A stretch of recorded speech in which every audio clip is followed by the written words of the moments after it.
Hey guys, welcome to the first episode of the Hylian Herald. In this web series, I'm going to take a deep dive into different aspects of Zelda and try to figure out what Zelda Breath of the Wild Part 2 is going to be all about. In the first episode, I'm going to take a look at all the unused content from Breath of the Wild, see if we get some clues what Breath of the Wild 2 is going to be all about. Nintendo has a huge history of using unused assets from past games and putting them into the sequels, so we'll kind of figure out if that's what's going to happen with Zelda Breath of the Wild 2. There really are a lot of some really cool images to go over, so this should be fun. There's not much more to say than grab your favorite snack, yum yum yum yum yum, sit back, relax, don't forget to sub, and here we go!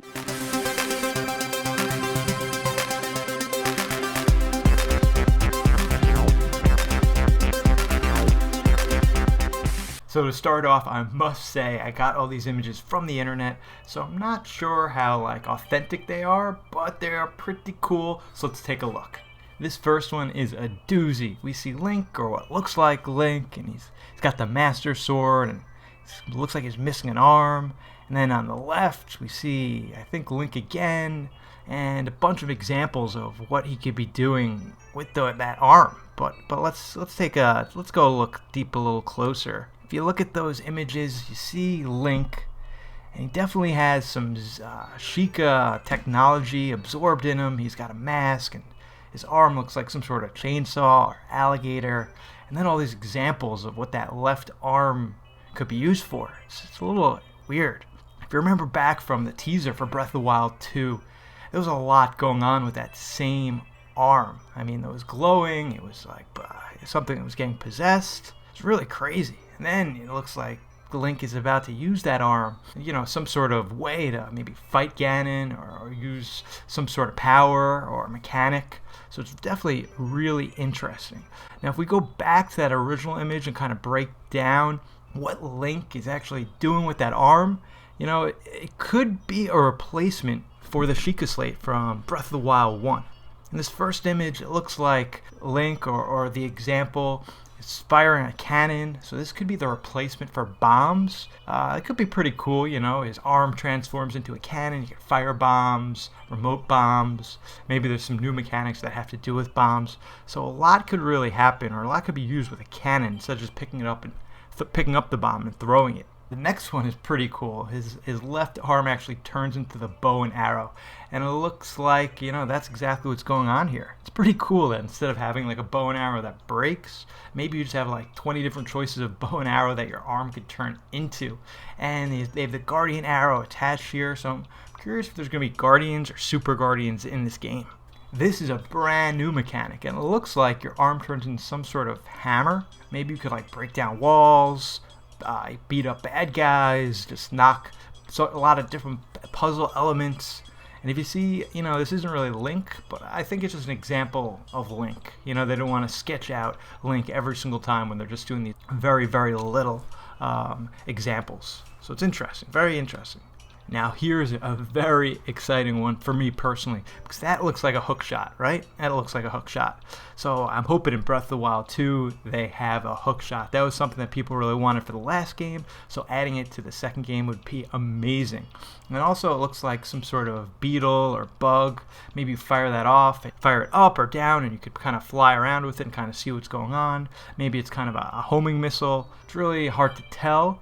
But these are two very exciting mechanics that I really hope are in the game. And then if we go back to this badass Link, I mean, this guy looks awesome. He's got the long hair, he's got the Master Sword, he's got a little stub of an arm, which is a little weird, but I really like the hooded costume too. I mean, if Link looks like this in the next game with some sort of mask, I would be very excited. I'm going to make another video talking about maybe the transformations that Link might need to go through playing in the sequel, but this Link looks pretty badass. So in that same group of images, I found this.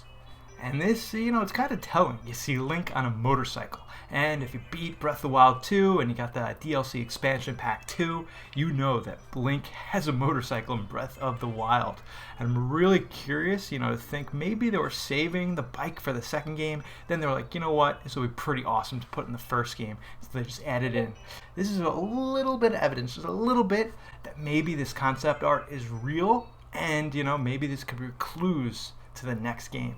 This next image is weird, right? It looks like some sort of floating mountain or a floating castle, and then there's a little man on top with a cape. I mean, this is kind of familiar, right? Haven't we just recently seen something like this? Yeah, that's right. In the most recent teaser, we kind of saw that the Hyrule Castle was looks like it was like about to take off like a rocket ship. So if we go back to that first image, maybe this is what's happening. Maybe the castle is going to be floating in the air somewhere. Kind of crazy. And then if we take a closer look at that guy, that figure that's sitting up on top, looking down, looks pretty powerful. He's got that cape. I've only got one idea who this could be. Ganon, that's right. This zombie Ganon getting reanimated, it's gotta be him. I mean, just take a look. Look at Ganon with his cape looking all powerful and strong. And then you take a look back at that image, pretty identical. So for some reason, Ganon standing on top of this mountain, looking down. I mean, these are just unused content. These are screenshots, these are just ideas that weren't implemented. If we take a look at this unused concept art, there were a lot of rumors that Breath of the Wild was going to have to do with space exploration and aliens coming down. And maybe that's going to be a part of it. Who knows? Maybe Ganon is going to have some space technology. He's going to be some sort of Darth Vader figure. Who knows? But all I know is I am very excited if any of this stuff is used in the next game. So guys, the first episode of Hylian Herald was just about unused content, but you could definitely expect all types of news, rumors, my personal predictions of Breath of the Wild 2. I'd really like to hear what are your predictions for Breath of the Wild 2, and if you kind of think any of these concept arts or unused content is something that can actually appear in the game, you can let me know right down here in the comment section. I'll be sure to get back to you. Guys, thank you for watching the first episode of the Hylian Herald. I'm looking forward to making many more episodes up until the release of Breath of the Wild 2 and beyond. Guys, thank you so much for watching this video. If you're new to my channel, definitely think about hitting that sub button, ringing that bell, bing! So next time I go live with content, you get it right away. I'm Turbo Jesse, and I'll see you on the flip side.